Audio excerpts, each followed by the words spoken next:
the welfare department, DSHS, Department of Social and Health Services, was sued.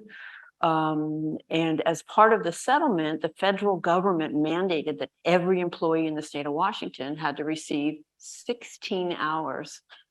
I'm going to emphasize these words, mandated diversity training. And they needed trainers to do this. And so somebody tapped me on the shoulder and I thought, oh, what a great job. That just sounds so fun. I love that kind of thing. I'm totally qualified. I mean, I'm vegetarian, so I couldn't be racist. I'm nice. I'm just a classic, Seattle liberal. And so I applied. With social work background, right? Yeah. Yeah. So I was in for the most profound learning of my entire life on every possible level.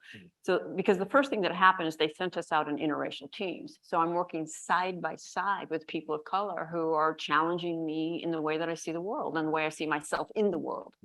And I do want to share this story. We had to go through a 5-day train the trainer. There were 40 of us that were hired, pretty much an interracial group. And we had to learn the curriculum. And the afternoon of the first day, the white people basically looked at the people of color and said, okay, this is the part where you teach us about racism. And they looked back and said, basically, oh, hell no, that's not our job. And I remember just being really put out, like, well, how are we supposed to know if you don't teach us, right? Because they have that classic consciousness, race is what they have, I'm racially innocent. And if you don't tell me about it, how would I know?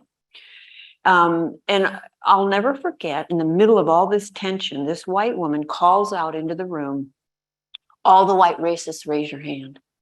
And all these white people raised their hand. And I just sat there like, oh my God. Well, I mean, I'm fairly astute, so I knew it was the party line, but I wasn't going to raise my hand. I'm not racist. And I drove home thinking I showed them I was the good one. What I showed them is that I had no idea what racism was, that I was not self-aware, that I was likely to be very defensive about any feedback to the contrary.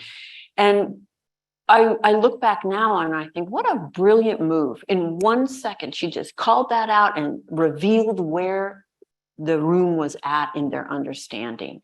Now, today I would raise my hand, because I understand that to mean something very different than I did at that time. So then we went out in the field and it was almost 100% white. And it was, I'm trying to think of what words I can use. It was really hard. And the hostility was off the charts.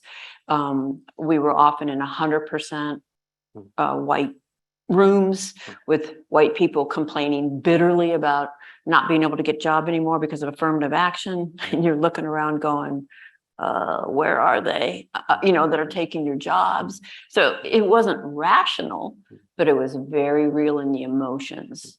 And I watched them express so much hostility when the only person of color in the room was whoever was standing by my side. I drove home with that person. I bore witness to the pain of it. And just over the years, it became so predictable. It was almost like a script.